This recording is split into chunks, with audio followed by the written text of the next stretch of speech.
And we are live. Hey, what's up, everybody? Welcome to another episode of the Gaming Perspective Podcast. This will not have an episode number because I forgot to put that in the description. So this is going to be the Xbox E3 predictions special for our wind up to E3. We will be giving away a month of Game Pass somewhere within this show. So stay tuned for that. So we're just going to I need more sleep. We're going to dive right into intros here, and we'll start off with Mr. Samuel Tolbert. Hey guys, how you doing? Thanks for coming and hanging out with us. Not too long until E3 is here, less than a couple of weeks. Let's go. Let's get this show on the road. Yes, sir. And also introducing Jared.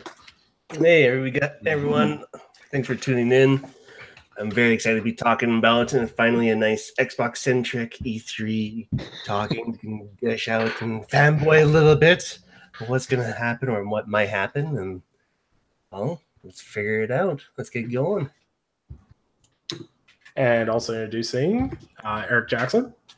Hello, everybody. What's going on? Happy Saturday. Hope everybody's having a good weekend so far. Right on. Yeah. Could be a good week if Golden State Warriors lose. And it could happen. It could happen. We live in a world of possibilities. And speaking of world of possibilities, so Xbox E3. So we're just going to go over briefly what we know is coming.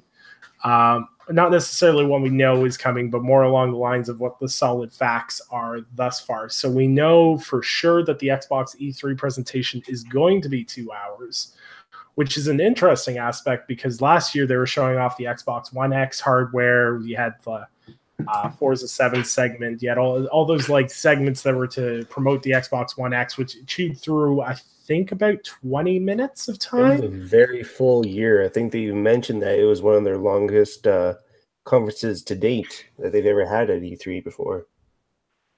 Yeah, so they chewed up about 20 plus minutes with Xbox One X talks. So this E3 is supposed to be around similar length, if not a little bit longer than last E3, which is interesting because without the Xbox One X for them to show off, that frees up more time for games, hopefully, and more of what we're going to see and maybe some in-depth looks at games we are looking forward to. So to kick this off, we're going to talk a little bit about the games that we know are going to be there. So let's talk about the elephant in the room. That is Crackdown 3. So where do you guys think this is going to fall? Do you think we're going to get a release date for this? Do you think we're going to see a prolonged delay? Like, what do you think, guys think the state of Crackdown 3 is going to be? I think we're going to see it with a release date announced for sure. I think they're gonna talk a little bit more about the technical side of aspects of certain games this time around. Maybe dive in a little bit more into like their cloud processing for the gaming, and maybe a little bit more into the ray tracing technology now that they're working with NVIDIA. Hopefully, they will dive into Crackdown 3 and why they delayed it, and say what they implemented and actually show the changes. But yeah, I kind of hope they announce it with a release date. Yeah, for sure. Sam, what about yourself? So Crackdown 3. Okay, that's a tough one. Well, that really is tough because on the one hand, I'd like to think that we're just going to see a big blowout like we should have gotten last year, big trailer, show off the cloud destruction, show off the multiplayer, all that, and then have a release date probably in June, maybe July, because that would feed into my model of you need a big game coming to Xbox Game Pass every couple of months in order to keep people interested. The thing is, though, we've gone so long without hearing anything about this game. I can't help but wonder if it's even further out. And I know. Inevitably, memes will ensue. People will mock it, say that it was announced way too early, which it was, say that it's never going to come out. But at the end of the day, if they're delaying it because they want it to be a really big game, because they want it to be something special, and they're trying to give it all the time and money it deserves, I think that is a good thing at the end of the day. I know how it's going to go over with the Twitter crowd, but it is a good thing at the end of the day. Yeah, I definitely agree. There's obviously going to be memes and jokes and everything else that goes along with it, but at the end of the day, they aren't undeserved at this point. This is for sure, because as we're going closer to the close of this generation, Crackdown 3 was announced at Xbox's E3 2013, I believe. 2014. 2014.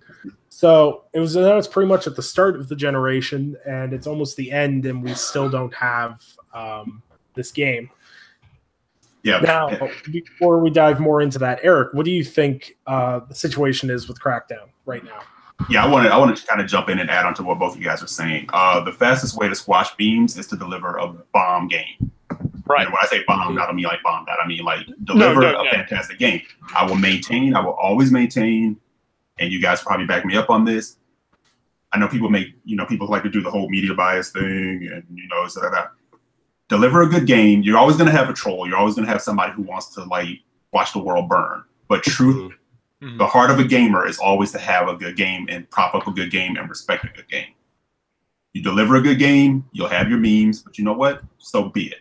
If you have to delay, if you have to do what you have to do, infuse more money into it, you have to deliver a great game at this point.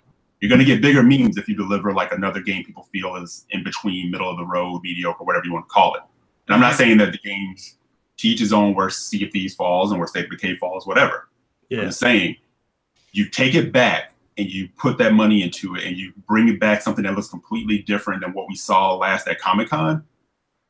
The memes will come, but the majority will be like, respect, that's what's up. You delivered a great game, let's go. There's nothing we can say. Exactly. Because if the game actually comes out and then it's going to be, oh, wait, no, this is a good game. This is actually a blast. Like, holy crap, this is incredible. And then, of course, you'd have the Twitter fringe crowd who are still going to make memes, but at that point, they're going to get drowned out. Oh, I'll be right there making the jokes. But at the end of the day, I will too. At the end of the day, it wasn't announced too early. Right. At the end of the day, if they say, well, nope, we're not going to deliver it until next year, but guess what? It looked wildly different. Those physics they talked about look wildly different. The destruction is delivered upon. If everything comes together and it looks wildly different than what we saw before, I'm all for it. Because what they showed at Comic-Con, I'm sitting there looking at it, I was like, this looks like Crackdown remastered.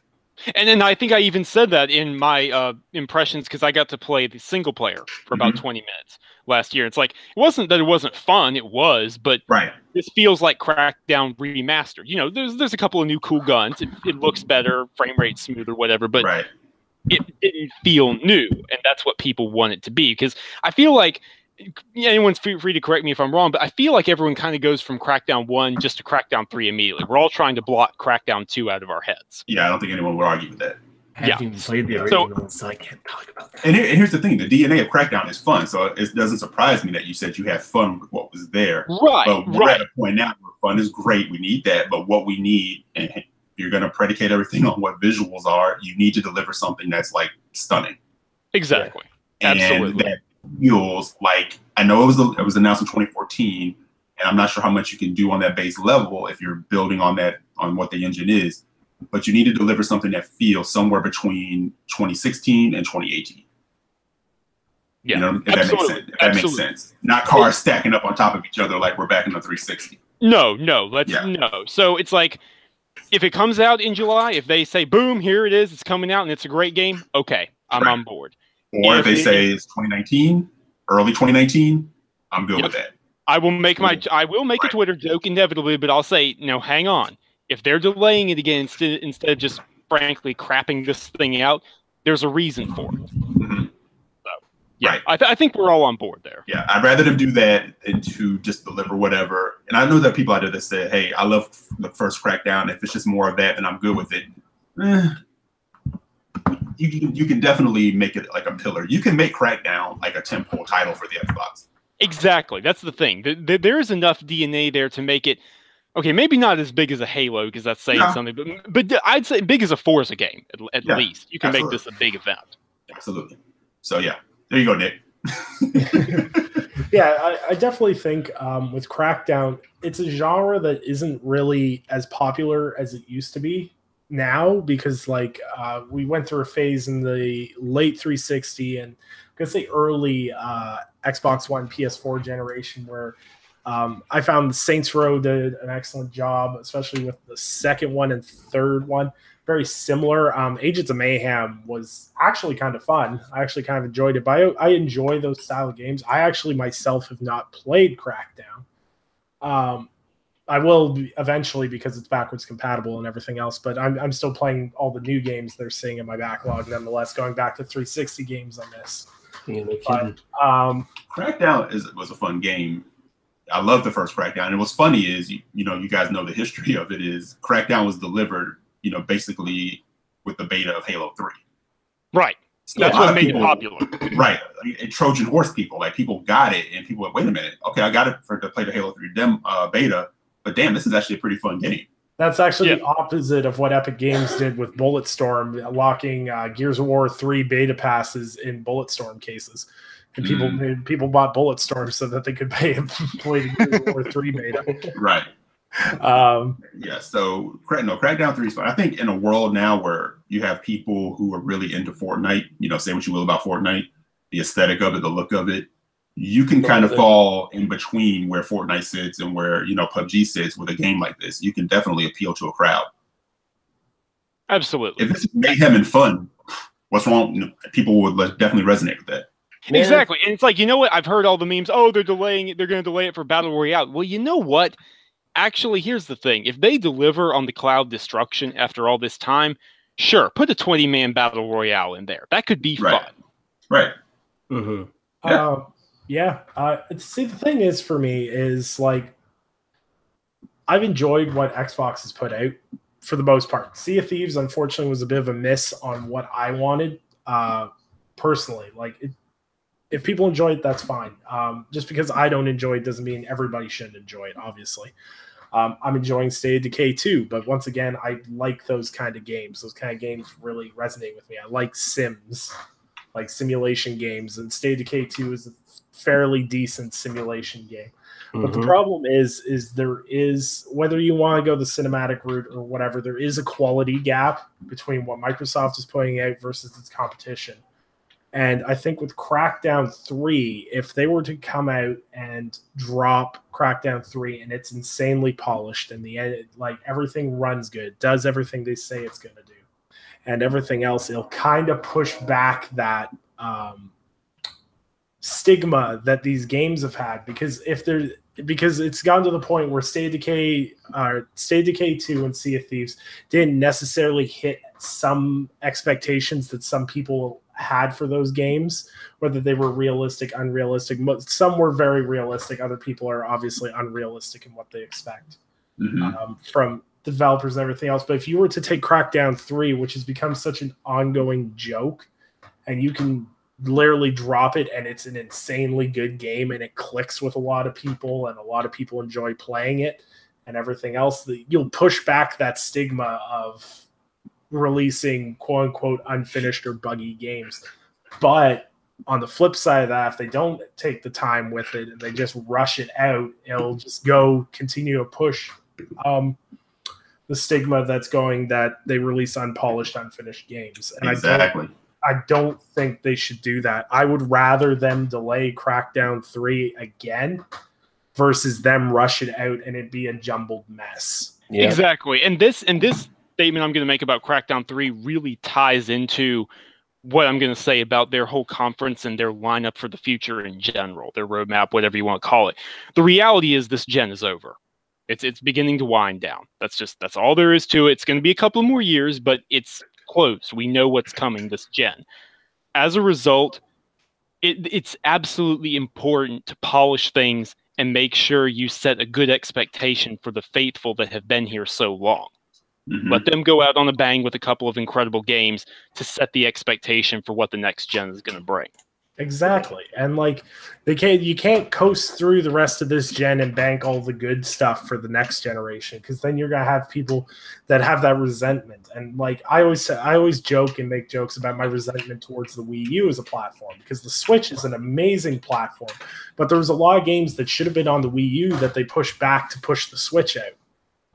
You know what I mean? Like there was content that they held out on releasing on the Wii U because they're like, well, this thing's a failure, so we're going to push back the content so we have a lot more content for our next system, which in a business sense, that makes sense. But as a consumer, that obviously annoyed me quite a fair bit. And I've had it's taken a long road. In the first year, the Switch has done a good job in convincing me that Nintendo is dedicated to bringing good software to their platform. So obviously I've had a bit of a change of heart in that regard, but Xbox can't afford to coast through till the next generation or wherever the next thing may hold. I think Crackdown 3 is a good opportunity for them to, if they polish it up, release it, it turns out it's a good game, it's polished, it runs well, everything else, people have fun with it, boom. That'll help push back that stigma, and then we can look forward to other games that they can be working on. Right. So we'll move on from Crackdown 3. I think we've pretty much covered where that's going to be. If it does come out with a release date, we need to see a gameplay trailer for both the single player and the multiplayer at this point. We need a full breakdown. They need to spend like 15 minutes on this game. If they're releasing it this year, they need a good solid 15 minutes to show off this game and show, hey, this is what the single player is going to look like, and then go, hey, this is what the multiplayer looks like now. And it needs to be dramatically different from what they showed at Comic-Con. Yeah. That's exactly my point. Like I said, you can live with memes. You can survive memes. You can't survive another title that people look at as mediocre. Yeah, exactly. I mean, you can't survive it, but it's not going to help anything. Yeah. Again, they need to set expectations differently. They need to close this gen with a bang for the people who have stood with them. Mm-hmm. Even if at this point, this is my maybe controversial statement, even if that just means Crackdown 3 and Halo 6 are bangers. If that's all you deliver, then go out with a bang on those and then start showing what's next after those. Yeah, right. You've got to make sure that you keep that consistency of a very high quality standard, because let's be honest, what PlayStation is putting out recently, extremely good. Their exclusives have been top notch, top quality, but as we all have seen, good exclusive, good high quality, highly polished exclusives sell consoles, sell content. They move this product.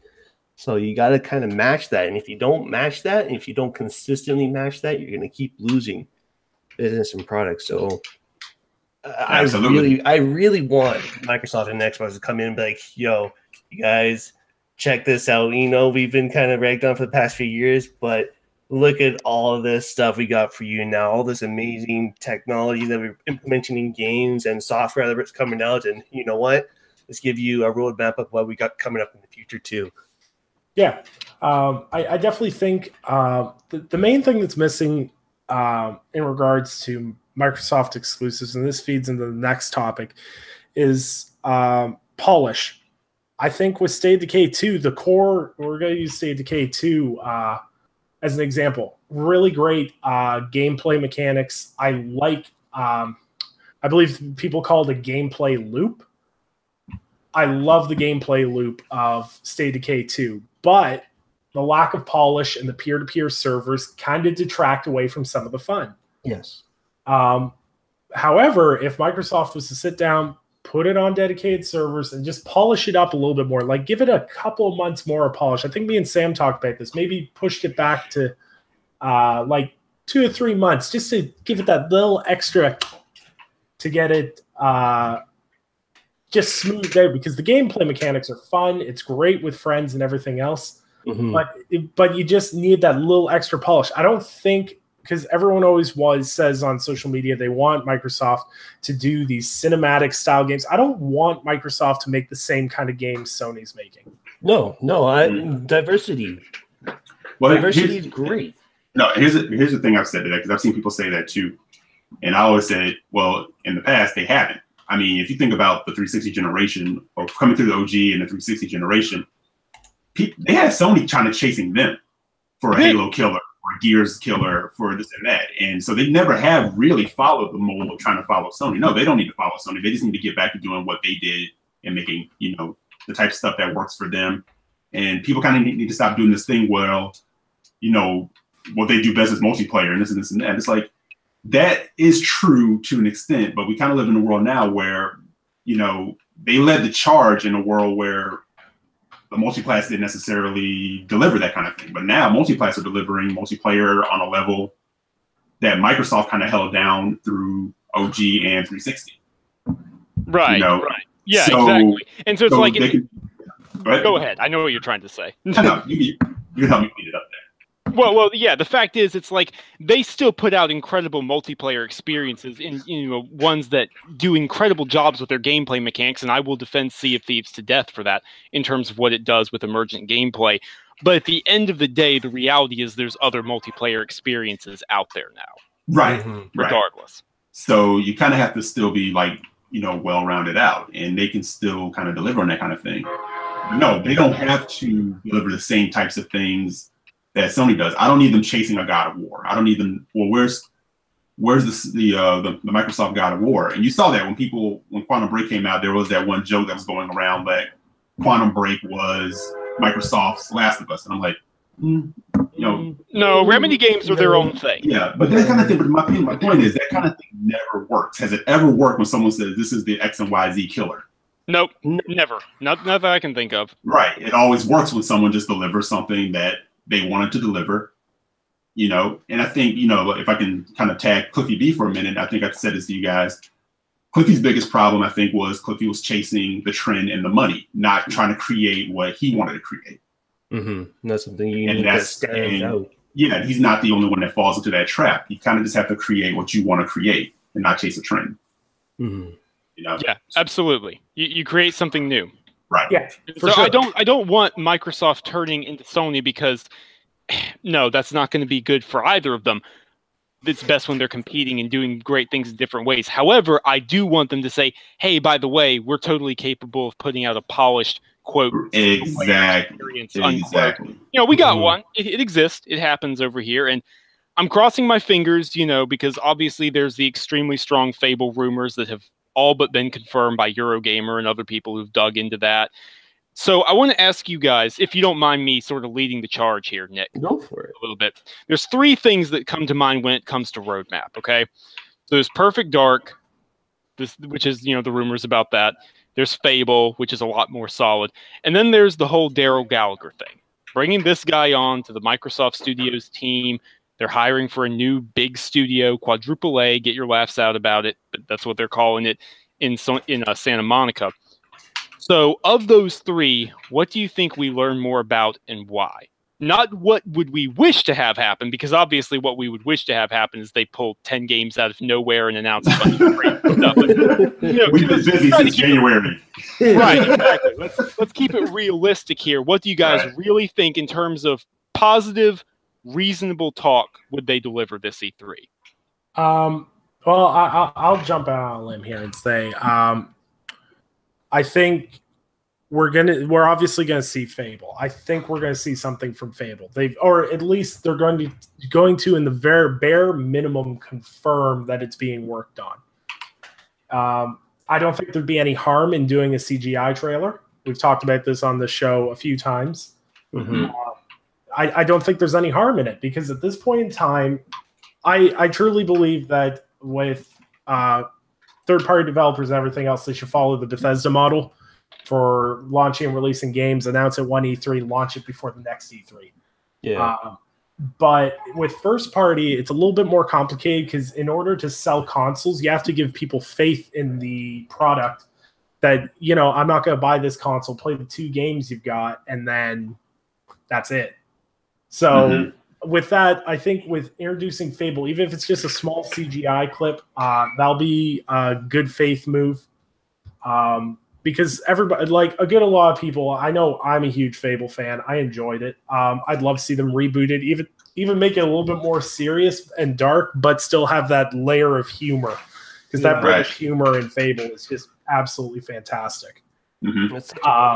And the CGI trailer, honestly, it could work, especially if it's kind of delivering what the aesthetic, what the look of the game might have. Well, exactly. That's what Sony does all the time. They don't really present their games off the bat as actual in-game gameplay footage. It's always a cinematic trailer. Yeah, that's how most games. I don't think there's anything wrong with that, because I like how Sony. people give Sony a lot of crap for showing stuff off early. I think Microsoft needs to show stuff off a little early in this. Yes. Like, we don't need to end up with a crackdown situation, but at the same time, there needs to be a roadmap. Showing off Fable, even if they just confirm Fable's being worked on, Perfect Dark, show a little bit of that. And we already know, I think Sam will correct me if I'm wrong because he wrote the article on it, with Daryl Gallagher. They said there was an announcement in regards to him joining the team for E3.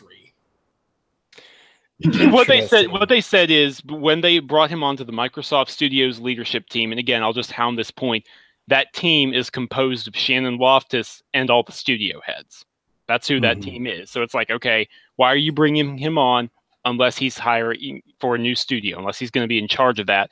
And then we find out they're hiring for a new studio that is currently unnamed.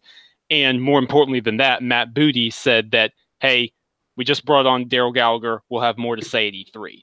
So I hate playing too much Connect the Dots, but it seems like a pretty easy game of Connect the Dots, if that makes any sense. And Gallagher's going to bring a whole different aspect to Microsoft, I think, because he did such amazing work previous to this. I'm really interested to see what he can bring to the table because there's a lot of talent in the first-party division. I just don't think it's been handled well historically. And I think this is a huge opportunity for Xbox to prove that they do have the studios to pull this off. So in an extent for a roadmap, showing what Daryl Gallagher is going to be working on and what the studio is going to be working on, that'd be a good step. Showing off CGI Fable trailer, or even just confirming that Fable is in the works, that would be a good step. And Perfect Dark, that's a franchise. I'm not sure how many people played that series previous, but let's face it, Deus Ex is gone. That's buried.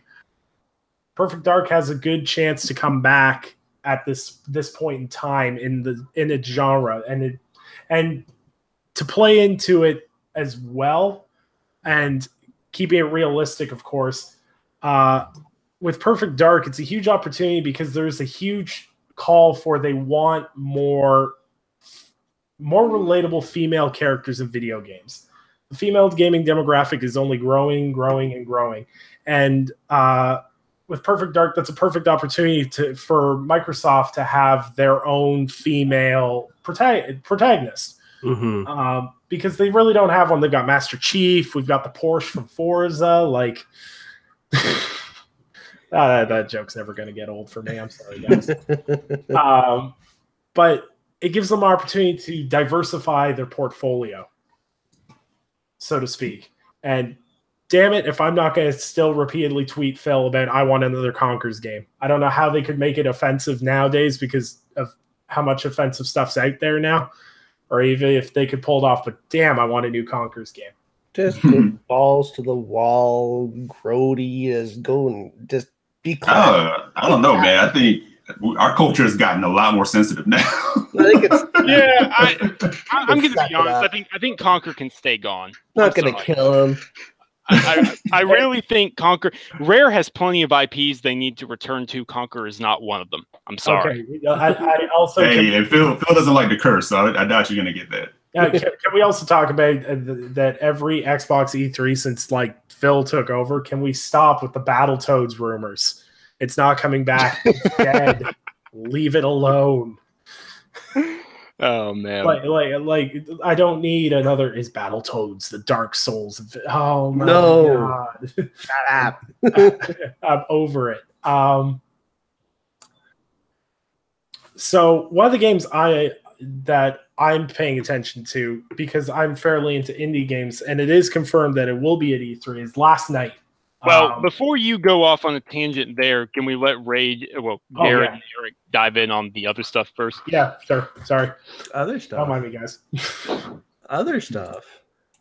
In terms of what you want to see realistically. Oh, man. Realistically, I think I want to say this for Xbox, and I guess I'm also kind of saying on behalf of a lot of the fans out there, that we need something a little bit more serious for an exclusive IP for Xbox. And what I mean by that is, like, let's be honest, God of War has kind of set a new standard for single player experiences.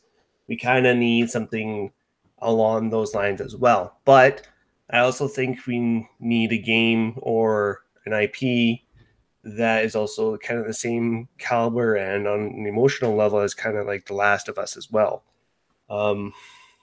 Those games have created such an impact in the gaming industry and overall in the community and for studios, and how things are made now too for experiences and single players, that I feel if Xbox really dialed in and did it right for their own version, it could maybe even set its own standard for, let's say, a gameplay experience. Outside of that, I don't have too much I want to get my hopes up for. Fair enough. Fair enough. I definitely think they're going to showcase a lot of games. I think they secretly have been working with a lot of studios and a lot of companies, a lot of developers on some behind the scenes tech, like this ray tracing tech. That's something we can't underestimate at all, because the way that I think they're implementing it with Metro Exodus is really going to revolutionize how games are rendered in engine and also how they're rendered on consoles as well. The Xbox One X, as far as I know, already has the capabilities of using that ray tracing technology. So if they're going to release games anytime soon, I would like them to showcase if they have ray tracing technology, if they have the cloud Azure tech technology, what makes them stand out, what they're doing to set the bar on their own software and technical level, so to speak. So I think that's kind of one of the reasons why this Xbox E3 is going to be a little bit longer than usual, is because I think they're going to dive into their technical aspect and their software aspect more so than their games. But I also think they can bring out some big bangers. Okay. All right. So, yeah. Eric, what about you? Quickly, just Fable, Daryl Gallagher, and that whole shebang. What are your feelings realistically? I think to touch on the Daryl Gallagher thing, that's a pedigree. So I'm hoping that translates into maybe nothing that they can really announce yet, but him kind of just saying, we hear you, and doubling down on that promise that something is going to be delivered. Mm-hmm. Right. And again, like you said, this generation is pretty much what it is. You're playing with the idea that I'm still rocking with Xbox. I'm still curious. If you've already gone and you moved on, that's fine. But what can bring you back? I think at this point, they're playing the game of who they can bring back. Right. Mm-hmm. Because the people who are going to ride are going to ride. So that being said, for me, I stand by what I said in the piece that we worked on together, you and Nick. I would love to see something like a Ninja Gaiden come back, and nice. Come back true to form, not that third version that they did, get something like that back, because Ninja Gaiden for the OG and early 360 was kind of seen as synonymous with Xbox, right? Mm-hmm. You're in the war now. And I know people say, well, Phil likes to play too nice, but at the end of the day, no, I don't know if that's really the whole case. I think at this point you have to be a pirate, no pun intended. And you have to say this is business. And I know people like to get into this whole third party, whatever, but I don't think that applies to when it comes to a game. You need to get things that attract people to your platform. Absolutely. I agree. I mean, maybe not. I want to be careful how I say this, but the third party content thing, like the Destiny deals, it's like, okay, come on, really? You're just just gonna block people off from getting a strike and a couple of guns. Really, that's an anti-consumer type of move to do that. That's right. That's crazy. If you're playing a game, though, right, because if no one else is doing it, do it. and we've talked about this. Bayonetta is a prime example of that. If it was sitting there and no one else wanted to touch it, Nintendo said, we need some things to kind of attract people to our platform. We're going to fund and help Bayonetta make the return, right? Mm-hmm. No one seems to be really looking at doing anything with Ninja Gaiden right now, maybe because the last game didn't really hit. I'm using Ninja Gaiden as an example, but at this point, for the meantime, in between time, until you can start delivering more on that first party, you need to do some things that attract people.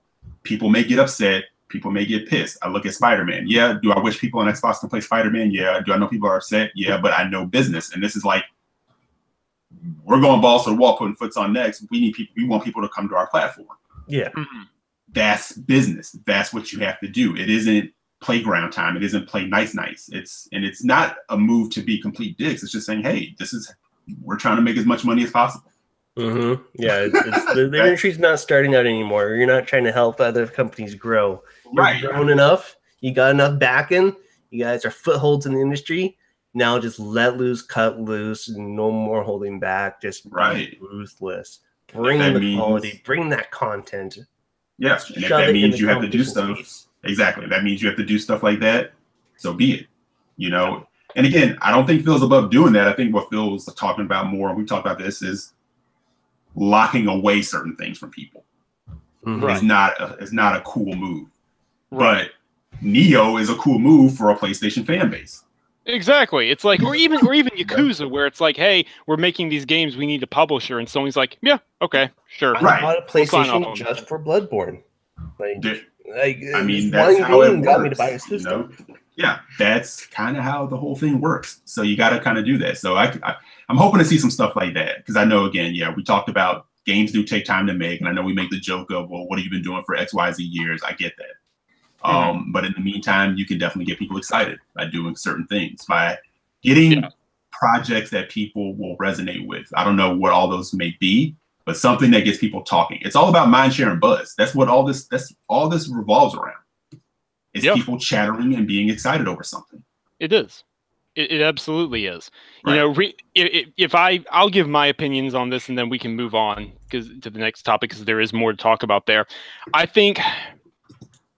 I feel like we have to see a teaser for Fable, simply because the cat is out of the bag, and it's like, oops, okay, well, since you guys know what's happening, here you go. Playground Games. Here's a logo. Metroid Prime 4 was announced with a logo last year, and people lost their minds. So there is no reason there is no reason that they can't say presenting Fable by Playground Games and have like a 30-second CGI teaser of a dragon and some knights fighting in a field or whatever. You know, throw in a sorceress or whatever. Just, you can have something like that. Perfect Dark, I don't think they're ready to show that off. I think as far as Daryl Gallagher is concerned, they're probably going to say, hey, he's officially in charge of this new studio we're hiring right now. I don't think we know what project they'll work on, but it's like, hey, he is a guy who is working on something, and it'll be big. Right. Please be excited, basically. Right. And I know people keep saying that they would like to see returns to like some of the old franchises, you know, or whatever. And I think that's always a good thing. You want to do the fan service thing, but you definitely still have to get into the mindset of, what are we going to do to start solidifying for our future generations? And that's where Sony has kind of, you know, played the card game really well. Like, they've introduced in this generation new characters, new IP that will carry them, you know, into the next generations. Yeah, exactly. Because it's like, you're retiring Nathan Drake. Cool. Here's Aloy. Exactly. Yeah. Exactly. And that allows you the space to say in a couple of years or a few more years and say, you remember Uncharted? It's coming back, not with Nathan Drake, but it's coming back because it's a franchise name. And it gives you time to kind of like God of War it, you know, if you want to kind of call it that, you know, how do we reinvent this? How do we bring it back for the next generation? You know, it has a name. How do we do that? You know? So it's very much like Nintendo. Like Miyamoto said, like, they have IP that everyone knows. So instead of always creating new IP, they look at new systems and new gameplay mechanics to utilize with their current IP. Exactly. You know, and I think that's where we've touched on, Sam, and talks that we've had, is you have core franchises that people resonate with. You just have to figure out how to freshen them up and bring them and deliver them for a new generation. Right, exactly. And so I think that actually ties into what Nick had for the next topic, which was talking about some of maybe the rumored spinoffs, Nick. Yeah. So there's always a rumor mill with Microsoft right now, because everything we don't know what's coming right now. Like, we don't know if this E3 could be the biggest one ever, or this could be the biggest flop ever. We don't know. Like, there's Elite controller rumors. There's everything else in that regards. But that being said, Microsoft could have spin-off titles. We've seen rumors that there's a Gears spin-off in the works. We have the Forza Kart rumor, which kind of got derailed and debunked yesterday, but not necessarily. Me and Sam talked a little bit about how they wouldn't, if there was a Forza Kart, they wouldn't drop it in the same time frame as Forza Horizon 4. That'd be a mistake. Yeah. I'm still hoping for like a Gears of War XCOM style game or something along those lines. I think there's huge opportunity in that genre to push forward because I'm guilty of saying this. I pretty much have enjoyed Halo Wars more than I've enjoyed the past few Halo titles. I love a good RTS game, and you know what? Those Halo Wars games have been fantastic. Yeah, exactly. Like it's good to have variety on your platform. And in relation to what Eric was saying too, Nintendo's really good with it, is spinning off their franchises into different genres and just making it work. Like, whoever would have thought Mario Rabbids would work? Like, exactly. Boardroom did Well, that. And you know what? You want to talk about XCOM based? That had a little bit of XCOM in it. Yeah. They absolutely didn't hide that at all. They didn't bury that lead at all. No. So if it can work for Mario and Rabbids, it can work for Gears. It absolutely can. Absolutely. And they're doing their version of game as service with it because it's getting more content. Yeah. Mm-hmm. Yeah. And see, that's the thing, is like we're shifting different things, different expectations for games. There's different directions people are going with games and everything else. But there's some stuff from Microsoft I'm really excited for that we know is coming. So one of the games that I'm really excited for is The Last Night, which is an indie developed game. It looks amazing.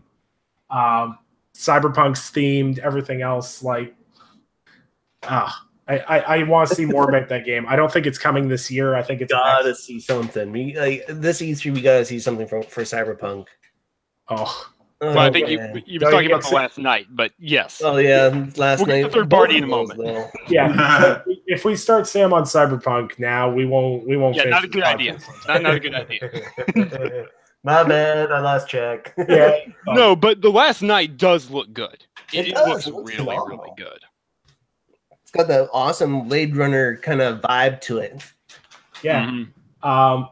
I think some of these smaller titles, and it's really funny because Microsoft necessarily hasn't hit it out of the park with their big titles, but with some of their smaller titles, they've got me invested with some of their smaller titles. Like Last Night, Ori Will of the Wisps is a lot of people's most anticipated upcoming Microsoft title. I actually just installed the original Ori on my Xbox tonight. Nice. I'm actually planning on diving into it. Yeah, get on that. Get on it.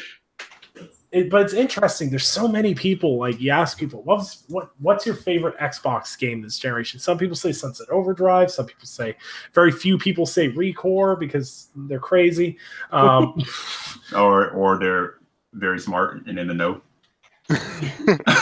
All right, you tell her. Yeah, it's gonna be Eric's last episode on the podcast. I'm just gonna put this out. ReCore started the downslide of the mediocre movement. I said it. Usually, you know what? Yeah, but Game of the Year 2016 came out after ReCore, which was called Gears 4. So don't at me right now. Okay. Pause. Seriously though, Gears 4 is better than Judgment. Yeah, it is. Although I'm actually not of the opinion that Judgment was a horrible game, but that's another topic altogether. Okay. See what you started, Nick, by mentioning ReCore? This is just full on slander at this point. You're both fired. No, seriously. Walking back to some of those smaller games, though, I cannot wait to see some gameplay from Ori and the Will. Oh my god, for real! It's probably it probably is my Xbox game of the generation. Yeah, it's hard to disagree with that. It really is. Which is crazy. I would never think to say that out of all the things that they could have. It's like right, it's but it's like for a $20, $25 platformer, it's a really, really good one, and it's really beautiful, and it has some really unique mechanics that nothing else has really done. Not in that exact same way, Certainly not in those combinations, and certainly not with that art style. Oh my god! You know what's crazy? We talk about getting a game that will show what the X can do. Again, you would never, unassuming that game could be the game that shows you what this console is capable of. Oh, seriously, what Ori will look like in 4K with HDR. Those colors. Mm-hmm. Yep. And the effects that they can put into it and stuff, yeah. Oh, yeah, because the particle effects in the first game were just crazy. Yeah, exactly. And with all the wildlife and the forest coming alive, it's... Exactly. So, hey, you just never know. You never know where it can come from, man. You know, we always expect it to be some major AAA, whatever. And again, I know that's like the debates that kind of go back and forth on Twitter is, everything doesn't have to be a big AAA. And I'm like, no, it doesn't. But a game can be delivered that's completely tight, looks beautiful. Cuphead, Ori, those games like delivered on every level. Yeah. Oh yeah. Absolutely. Now, I'll tell you a big game that will look probably pretty good and be insanely polished if their track record is anything to go off of is Forza Horizon 4. I don't think we need to say much about it, but you guys know it's coming. It'll be incredible. Oh yeah. It's another shoe-in for a racing game of the year at the Game Awards. Microsoft can just check that one off, every single year. It's like, yep, we got that one. No one else makes a better sport racing game out there than Xbox and with the Forza series. No, and if they add like the police chase and the whole nine and go and really dig more into like the arcade side of it, yeah, they could definitely be in some like game of the year talks. Let's look at it this way: Forza Horizon has successfully killed the Need for Speed series. Like that series is dead. Dead. It's hardcore dead. Like the thing is like I was a huge Need for Speed fan growing up. Like Most Wanted, Underground 1 and 2, those games were amazing. Like I look back on like Need for Speed Most Wanted on the GameCube. That game still looks good to this day. I know racers are always the cutting edge because they're a little bit easy in engine, and engine's easier to do. It's a lot less graphically demanding. Blah blah blah blah blah. So racers always look insanely ahead of everything else. But Forza Horizon 3, whew. Like for an arcade racer, and I'm keeping the sim racers like Forza 7 and GT Sport Avid because they're on just like a whole different level as well. But the amount of detail and work they put into Forza Horizon 3, and I cannot give enough props to them as well as being creative with their DLC as well. Like Hot Wheels, really? Like. We're just going to get the license for Hot Wheels and make you think back in the 1990s when Hot Wheels actually used to make games. Like video games and stuff. And like, it's just a really well done franchise. And like, the next one's going to be that polished. It's going to be that good. Yeah. And that was a perfect DLC to have for that game too. Yeah. It really was. It was perfect. Absolutely. Like it was insane. It was well done. And if there's one thing Microsoft has locked down, it's they know how to make a racing game. Now it's time to see what else they can lock down and show people we can still do this. Well, they can make a damn good first-person shooter game. They can make a damn third-person cover shooter game. Let's see where they can branch off with those outside of Gears and Halo. Yep, but speaking about Halo, okay, Halo 6. It needs to change. Halo needs to change. The series needs to change. No, not Halo 6. It doesn't. After Halo 6, we can talk. Halo 6 needs to be a return to form, but in the grandest possible fashion. You think so? Yes, I think. I don't know. The way that I think some of the bigger games that have released recently have actually been games where they've drifted from their normal series gameplay route, so to speak, like Assassin's Creed Origins. They changed up some things and took their time and waited. It's not even really close to how the original games are, other than some of the mechanics, but outside of that, they changed quite a lot. Did it really, really well. God of War, completely different than their original iteration in the series. did extremely well. In my mind, I would really like that kind of change for some of these series just to see where it could potentially go and how potentially good it could be. Yeah, I'm kind of with you with that. Like, don't get me wrong. Like, I'm not a huge Halo campaign guy. I'm not going to slander the series because it is well written. The games are really well done. Halo 5 was an exception in its mediocrity when it came to the single player. I'm not talking about multiplayer. Multiplayer was a lot of fun. But they need to do something different. It's refreshing. Because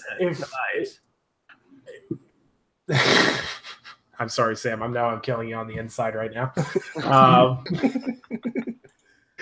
But with Halo, the multiplayer, is going to be good. I can't think of a Halo where the multiplayer was bad. Off the top of my head, anyway. Like Halo 4 was kind of dumb with the XP limit. Like if I want to go on a Halo bender and play 12 hours of Halo, do not penalize me for not getting any experience to level up after 3 hours. Please don't do that to me. But with the story, like I didn't finish Halo 5. I got like halfway through and I was like, this is so I just quit Avid. It just wasn't pulling me in. So with Halo, they need to, I don't know how they could do it differently. Like I just don't know. With Halo 6, I just don't have hype for Halo titles anymore. They just don't give me that feel anymore. And it's sad because Halo used to be one of my favorite series. That's why I started doing gaming tournaments in originally was Halo. And like I just don't know what they can do with that franchise to make people like make it what it used to be and like make it have the influence, because like Halo 3 was the pinnacle of Halo. And I don't know what they could do with 6 to bring people back in the way that game brought people in. Because like the amount of people I knew that bought Xboxes for Halo 3 is absolutely insane. But I did not see people rushing out because of Halo 5 to go out and get it because of, mediocre story, multiplayer was okay. I don't know what they could do.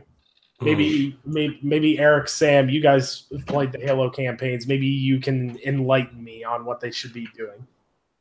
Well, I'll say this. Halo 5's campaign has me in a position where I don't feel the same excitement for Halo.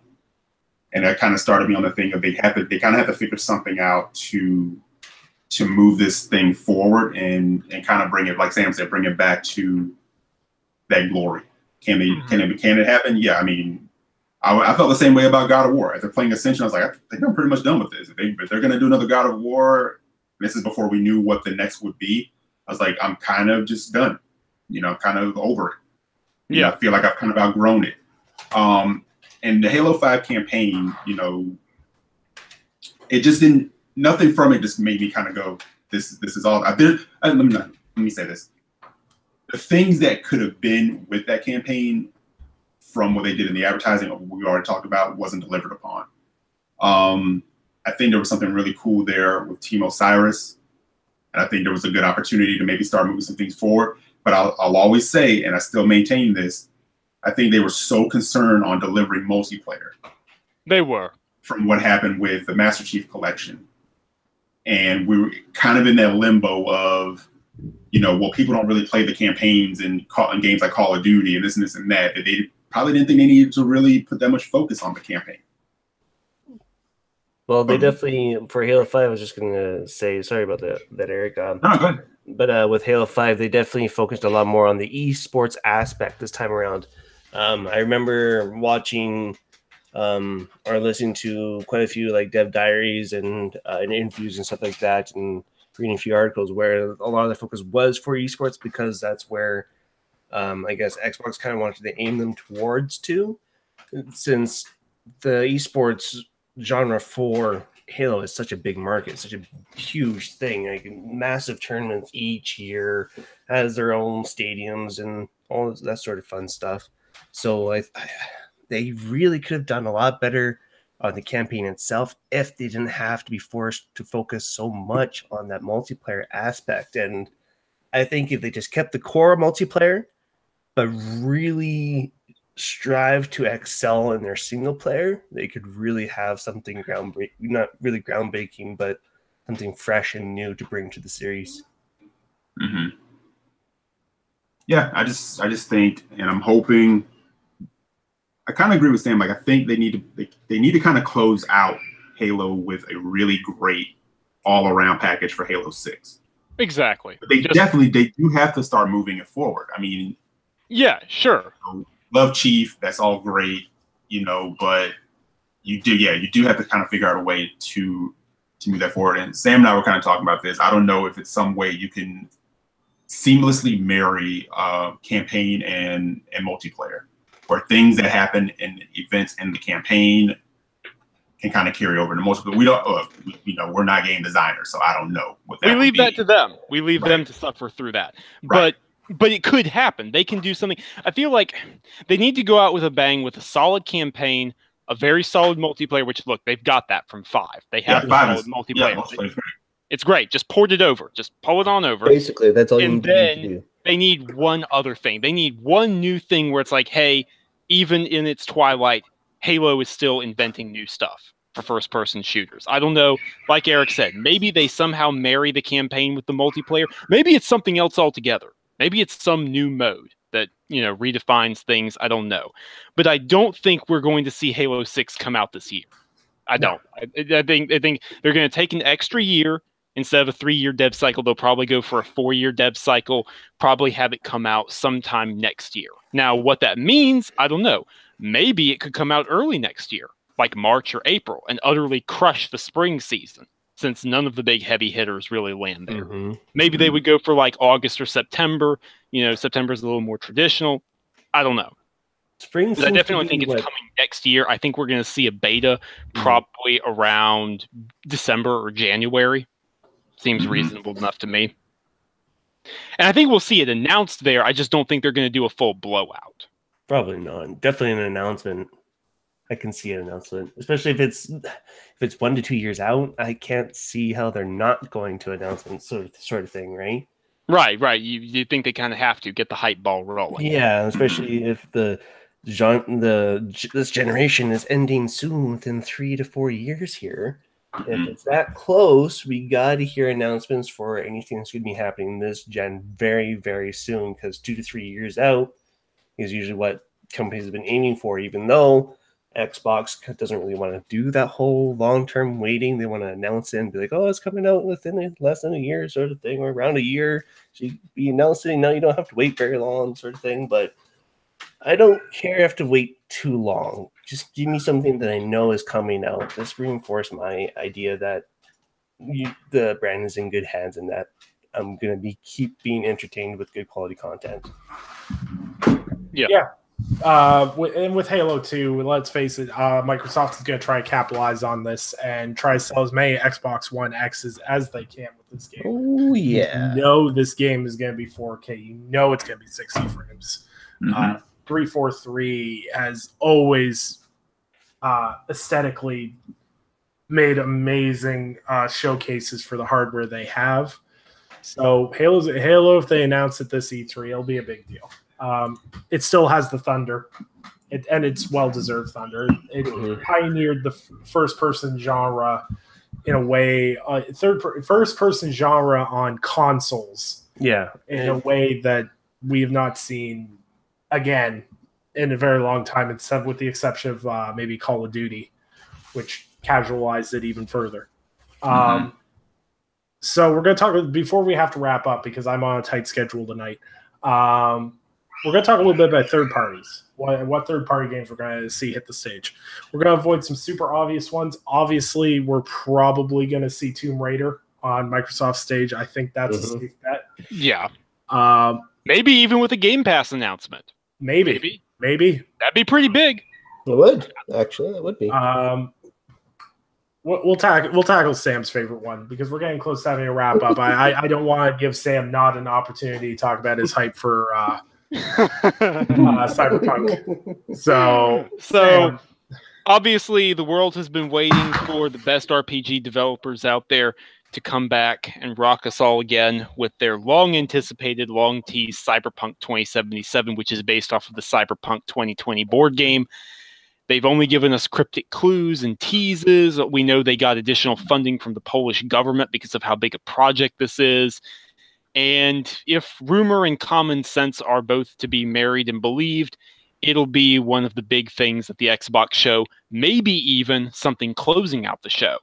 I'm not usually okay with third parties closing out a first party conference. I'd be okay with this, though. That's an exception. If they blow us away, they show in-engine footage, they even give us like a couple of minutes of gameplay, because this is going to be, a 2-hour conference, or at least well over 90 minutes. They use that for some deep dive gameplay demos. Yeah, bring it. Bring the thunder. I know it's third party. I know, but I will make an exception and say that would be a megaton, regardless, that being there. And just look into the cameras when you're watching the conference, because you'll be able to see that one really tall guy with long hair standing up and applauding. Oh my god! We'll be watching. We'll have Hip Hop Gamer 2.0. We're gonna see Sam like bowing in the middle aisle. Once No, you Red won't comes see that. out. You won't see that. So there's a couple of rumor ones. We're gonna touch on a little bit of the rumor ones. There's a rumor that Bethesda is going to show Starfield on Microsoft's E3 stage. Which that was actually something I was going to mention too. Was I'll probably see Starfield up on the Xbox stage this year. We might. I say we might because historically Microsoft has had a very good relationship with Bethesda, as we've seen in previous E3s. I don't think it'll be making its debut. We have seen some leaks by certain insiders and whatnot on social media that Starfield has a mobile application as well as a physical application. Now, some things I've read on Reset Era and some things that I've gotten from fairly reliable sources are saying that Starfield will have the main game, which will be launching in the fall, which is the November release everyone's hiding from. And there's going to be a mobile app that's similar to Fallout Shelter that will be launching in accordance with, and similar to how Fallout Shelter was. They were like, Starfield will be launching in November, but now you can download the mobile app. And that'll be a huge deal. Will we see that on Microsoft's E3 stage, though? Will we see Starfield? No, we might see Rage 2. They might have the marketing rights for Rage 2 because historically they do all the marketing for Bethesda. That's just the way those two are. But I think Starfield is unveiled at the Bethesda show. I don't think you see that in Microsoft's. Yeah. I say opposite. I say Rage 2 at the Bethesda show, and then they'll secretly announce with a marketing deal, of course. You want to make a bet? Oh, God. Here we go. Oh, no. Oh, no. You want to make a bet on it? What kind of bet? Nah. Nah, it'll be all right. You got my interest peaks there, bud. Take advantage while you can. Oh, my God. Eric, what about you? You have any thoughts on the whole thing? As far as third party, yeah. Third party presence on Microsoft stage. Yeah, I think you guys pretty much nailed it. I think, yeah, those will be your key core things. I do wonder, you guys have mentioned Splinter Cell. Like, if that is announced at UB, will, as the week goes on, will Microsoft kind of play that up? Will it come, kind of come back as a third party?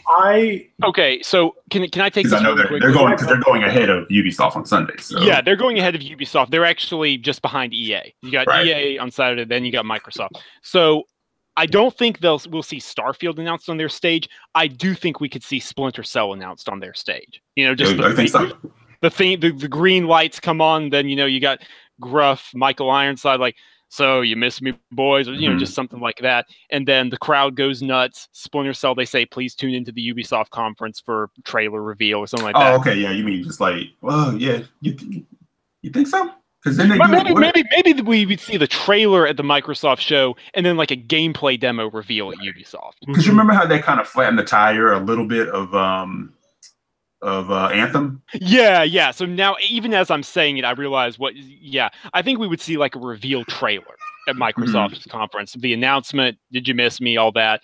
show some in-engine stuff, but it's still clearly a cinematic trailer. And then at Ubisoft's, they got like 10 minutes. They bring Michael Ironside out on stage. They show gameplay, gadgets, that sort of thing. Something a little bit more in-depth. Right. Yeah, I definitely don't see why Splinter Cell might, if there is a Splinter Cell game in the works, it's basically is. We know it's coming. I hope it is, because if it isn't, I'm gonna have to spend half of E3 crying in the corner.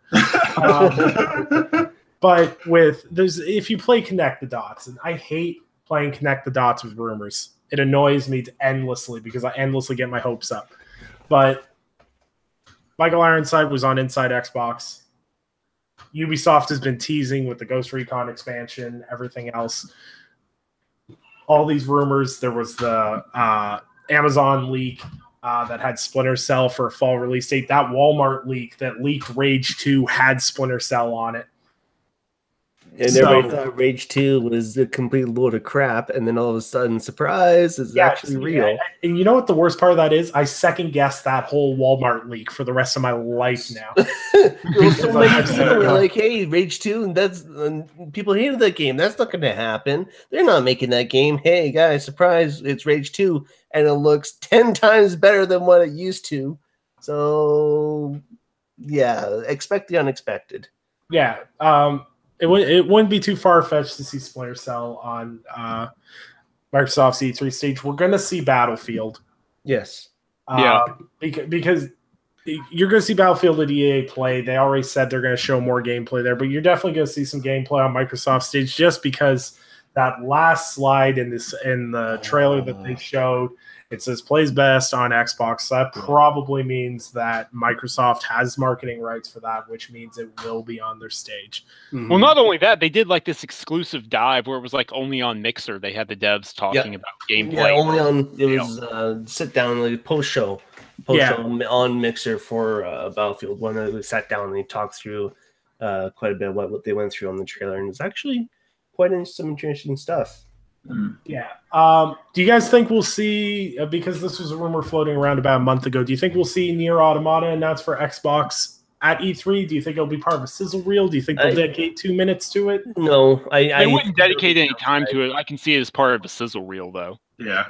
Maybe a sizzle reel, but I see it as an external kind of quick announcement on Twitter. Hey, just so you guys know, Nier is coming on. Kind of like Hellblade. It's like you don't need to really devote a lot of time to that. Just, hey, it's happening. Cool. You get to play it. Yeah, exactly. Even just putting that on Twitter and to the right people gets the word out fast enough and well enough anyways. Is there any third-party stuff you guys think we're missing? Well, for unannounced stuff, not so much, but I really want to see more Biomutant. Yep.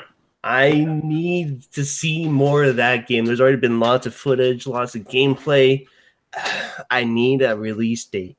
I just want to play a grumpy cat. That's all I want to do. Yeah, we've all lived of dreaming. We've all dreamed of living out Alcoholicost's life at one point. So. The ultimate grumpy cat. Grumpy Cat Unleashed. But no, I don't know if we'd see that on E3 at their stage. Metro, on the other hand, which is from the same publisher. You know what? That's true, especially since the whole ray tracing technology thing is actually being worked with Metro too, right? Yeah, keeping in mind, Metro Exodus was announced on Microsoft's E3 stage. Yes. So we will definitely see that again. You think that's definite because just to kind of give a little more insight with the delay? Yeah, I think that makes sense. I think you need to, because it's like this game, everyone kind of assumed, or at least I kind of, and I'm projecting that onto everyone, so sue me. Everyone kind of assumed that it was coming by August this year, that they'd sort of skirted in before the heavy hitters of the year and the fall holidays. So it's like, okay, it's not showing up. That's fine. You got to delay it. Why is that? Yeah, right. Are you adding something? Is the gameplay not quite done? Because what I was told last year is that it was in-engine footage. Like, it might be scrubbed up, really cleanly, but that was what the gameplay is supposed to look like in engine. I'm not surprised. It looks so good. I'm a big fan of the Metro games. And they were gorgeous games on the 360. They are. They're great looking games. I was astounded when I played them. Like, seriously? It looks like this of this year? What? Yeah, I started playing Metro 2033 last week. Yeah. On my Xbox One, and I'm like, how old is this game? And yeah, 23 and Last Light, dude. They're amazing games. They're graphically just wow. Mm-hmm. And they're giving away like in almost every sale. Oh yeah. Never said that. That's why I picked them up. I picked up Metro 2033 and Last Light for like $5. Yeah, I was like, okay. Those are an FPS kind of survival horror-ish sort of dark game that if you're an FPS fan and you haven't played those games yet, you definitely should. What I love about those games is there's something so unique about how they do the difficulty in that. Is like, if you want to play it as a first-person shooter, you can. You can find tons of ammo, there's more enemies, everything else, and then you can, like, on the harder difficulty, it turns it into, like, a survival game. I was going to say, it almost feels like Fallout sometimes. Yeah, like, they literally let you choose whether you want to have like a more shooter experience or a more survival experience. Yeah, it's a fantastic game. And on top of that, the storyline and the writing is incredible. Mm-hmm. Anytime that I hear people say, "Oh, well, first-person shooters can't really deliver cinematic stories," I just think, no. And those games are no slouch on normal. Like, no, they're not. And the heavily armored, like the Fourth Reich or the Red Army. Oh man, they don't mess around. You're not careful. Yep, that's a brutal game. It's so good though. Just because I have to wrap up this episode, there's one thing I want that isn't going to happen. It's the most unrealistic thing in the world. I want BioWare to make another RPG for Xbox. Don't we all? Yes, they're gonna make Halo. They're gonna make Halo RPG. I'm fine with that. A Halo open world RPG. I need. I've always dreamt about what would happen or what would it be like to have a Halo open world RPG. And now you see, like Destiny, though. We talked about changing it up. All right, after Halo 6 comes, right, we can start talking about that. Okay. Start talking about that. There's our compromise. Okay, I'm glad you guys found a compromise at the end. I always wanted like a marrying of like Halo and a Splinter Cell, where you have like an assassin Spartan that was covert. Nemo Cyrus would be perfect for that. All the shade crap that Tony gets up to. Just give me a generic Halo Marine. Stranded on a planet full of flood, limited ammo, survival horror. So we'll just make an ODST and send you in on a drop pod. Oh my god! All right. So they got three great ideas to move the franchise in a different direction. You got over 500 people working at 343. We can realize a couple of those. Damn. Hey, you know what, guys? You know what? I think we've got some great ideas here. Clearly, we need to start making some six-figure salaries coming up. Yeah. All right, so we'll do our outros here. Eric, where can the good people find you? You can find me being a nuisance on Twitter every now and again. EC Jackson with an X. And you can also find me Wednesday nights on Brat Podcast with Tick's own B Money and the other Twitter nuisance, Enrique, and our newest co-host, Slow Mo. Guy has very good opinions on gaming, very good gaming mind. So definitely check us out. I was gonna say Slow Mo's good people. Yep. I was on Scumcouch with him a few weeks ago. Great guy. Sam. Yep. Where can people find you? You can find me on Twitter at Samuel Talbert. If you want to talk to me about movies, games, tech, whatever, then please do. And you can find me on, soon to be, we are almost ready to go public with the new website, Tick Games Network. We'll be updating our Facebook page, Google+, all the Twitter pages. So you'll be able to find us relatively easy. We're almost there. The website is up already. It looks gorgeous. It looks incredible. Cal's done a great job. We've got some content on it. We're almost there, guys. So just hang with us just a little bit longer, and we'll be ready to go live again. Right on. Looking forward to it. I got some great stuff planned for June pre-E3 for you guys too. So, Jared, where can people find you? Well, people can find me on Twitter at RageVirus_X, and I guess now at TickGamingNetwork.com. All right. right? And I'm Undead3XVI. You can find me here on YouTube, Mixer, everything at Undead3XVI. Now, if you direct your attention, for those that decide to stick around in the chat, there's a 1 month of Game Pass code that is going in there right now. First come, first serve, ladies and gentlemen, courtesy of Mr. Eric Jackson. Thank you very much for the code, sir. No problem. So next week, we'll be doing our PlayStation predictions for E3 as we get even closer. We're going to have some special guests. I've got one confirmed already and one in the works. So I'm excited for that. We will also be doing a $25 PlayStation gift card giveaway in correlation with that. And how to enter will be up on my Twitter tomorrow morning. So keep an eye out for that as well. I want to thank you guys for tuning into the Gaming Perspective podcast and hanging out with us as we did our Xbox E3 prediction special. Keep in mind that Gaming Perspective is an affiliate of the Inner Circle Games Network, and you can find all of us on various podcasts and platforms if you check the description below. So I hope you guys have a wonderful Saturday night, and take her easy, bud.